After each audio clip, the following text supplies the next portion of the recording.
This is Senior Moments with Louie Montalbo. You do not reach my age without being able to form, develop, and keep lifelong friends. Well, if you are as fortunate as I am, these are the people you might have met in your grade school, high school, college, or when you were first starting in your professional career. But they are people that you were able to be with during your formative years, and you have been able to be with them for the next 30, 40, 50 years. These are the people who were with you and you were with them during the most important milestones of your lives: graduation, first dates, first love, first breakup, first heartbreak, marriage, kids, successes in your professional career. These are the people, unless you marry them or became your life partners, who you don't need too much taking care of. These are the kinds of relationships that one can say are low maintenance. People you don't need to see on a daily basis. People you might not see for weeks or months, but the next time you see each other, it's as if no time has passed between those moments of meeting each other.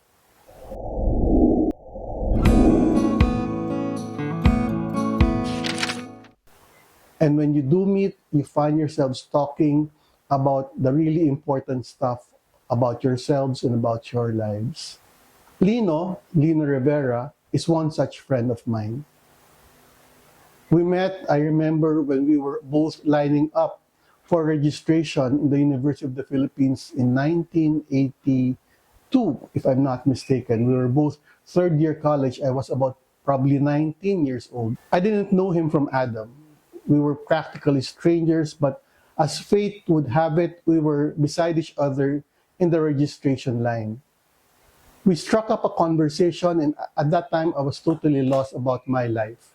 I just came from a very traumatic experience of my life at that time. I was an activist in college, and I actually was imprisoned for protesting the administration of the Marcos government at that particular time.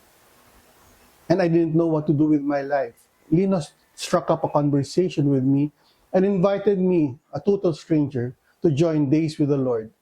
It's a weekend for young men searching for meaning in their lives. For some strange reason, I also said yes. From then on, Lino and I became very, very good friends. And for the next 40 years, as I said, our milestones of our lives were joined together. We were together during EDSA 1 and EDSA 2. When he formed a company of consultants, he asked me to become his office manager. We were both in government at the same time during the administration of Noynoy Aquino. We were doing projects together in the Bangsamoro as well. I was his best man at his wedding. I was the godfather of his first child. And many, many other things. Whenever we would talk to each other, we would share the things that were happening with our lives. Last August, Lino died. Lino passed away.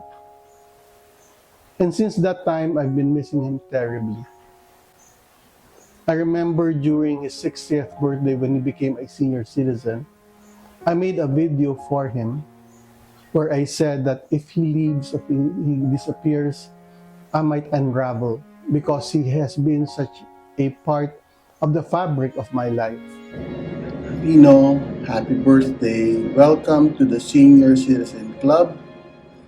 BIL then, BIL now, BIL forever.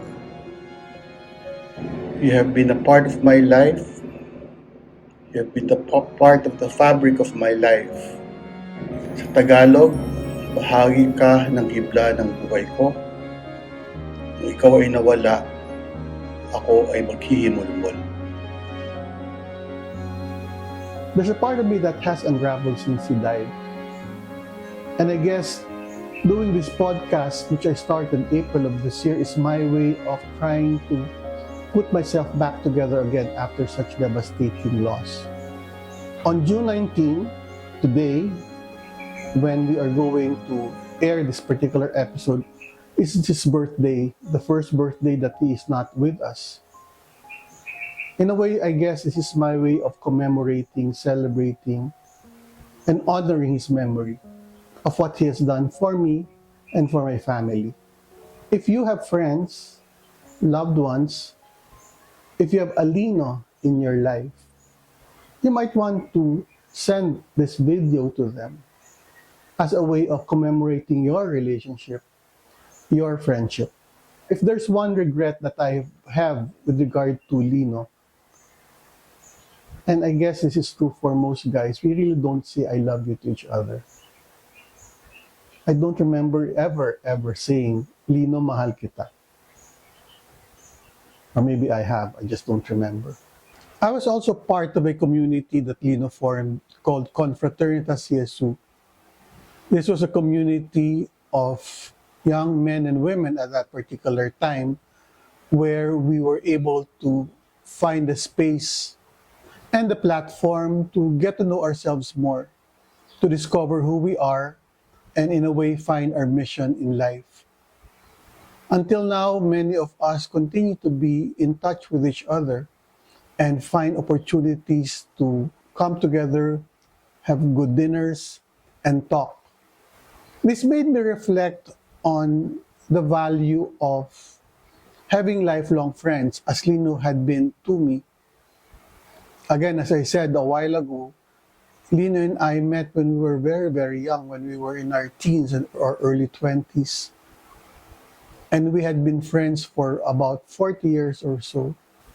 We have the saying with the Days with the Lord, the retreat that I was talking to you about, where we had this phrase, Basta ikaw, Lord, B-I-L. Sometimes I would, in my mind, say, Basta ikaw, Lino.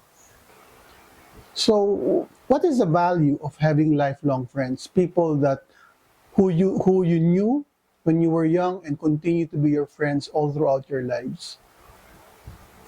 I guess one is that these kinds of friends ground you. They know you, they know about you before all the titles, before the accomplishments, before the accolades. They knew you, Lino knew me when I was just Louie. And all throughout the years, as we gained some level of professional growth and success, it is nice to have a couple of people who we can go to and see us for who we were then and how we grew as persons. The other thing I think that is most comforting to having lifelong friends like what I had with Lino is that they provide us with a sense of home. Apart from our natural and biological families, these people are those who have become part of who we are as persons.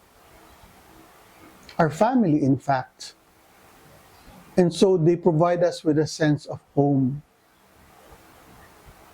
So for those of you who are younger than I am, who are listening to this particular podcast, please find an effort, find a way to keep in touch with the friends, with the people that you grew up with, people that you knew when you were much younger. And try to keep on that relationship, because I think as you reach our age, as you reach my age, you will begin to realize that these are the friends that you can always run to time and time again. When we were younger, there was this show on television called The Muppet Show. And two characters in The Muppet Show were two grumpy old men who were sitting in a balcony, and all they did was bitch and criticize the shows that are being done by the other Muppets. Lino and I saw ourselves in those two characters. And I think part of us were thinking that when we grow older, when our hairs begin to become white and our skins become wrinkled like those two old men, we would be sitting beside each other, griping about the world, but still having fun. I think that is partly what I miss now that he's not part of my life anymore in this physical world.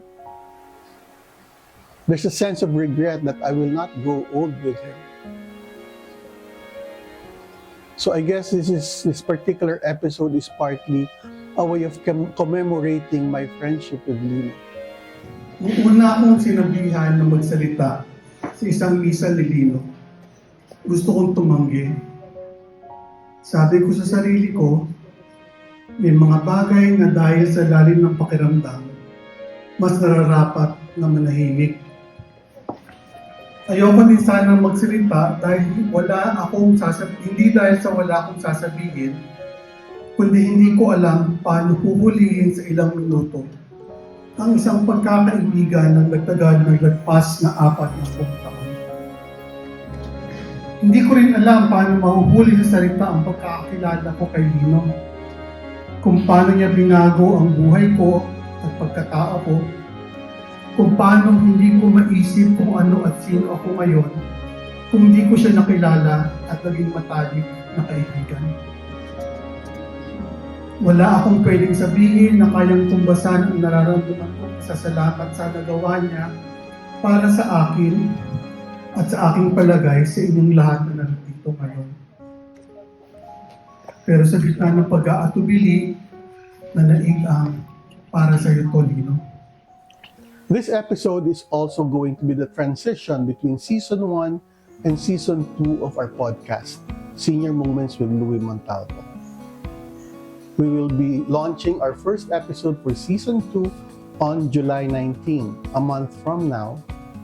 And we hope you will be able to continue to watch us and listen to us as we explore the questions being confronted by senior citizens like myself. But for now, allow me to greet my dear friend Lino. Happy birthday, Lino, wherever you are. Please continue to guide me. Please to continue to guide all of us. Basta ikaw, Lino, sa susunod na pagkikita. This is Louie Montalbo. Okay, describe your best friend Lino in one word. Ever present. One learning from Lino that you will always carry with you. Strive to be more, strive to do more. If you have 20 seconds with Lino, what will you do or say to him? Just probably say thank you, which I have not done enough for all the things that he has done for me. If Lino will be a part of the podcast, what topic do you think you will talk about together? Oh, mission. A question you always wanted to ask me. Why did you talk to me during that day in UP? What could you say to the young about friendship? It's a precious gift that needs nurturing, that needs time. But as you grow older, you would realize how important it is to have friends that you've had for most of your life. This marks the end of Season 1 as we transition to Season 2, which will launch on July 19. Please watch out and listen to our episodes that we will be posting every Friday at 5 p.m. Lino, happy birthday, maligayang kaarawan, sa muli nating pagkikita. This is Senior Moments with Louie Montalbo, diving into the mysteries of the later years.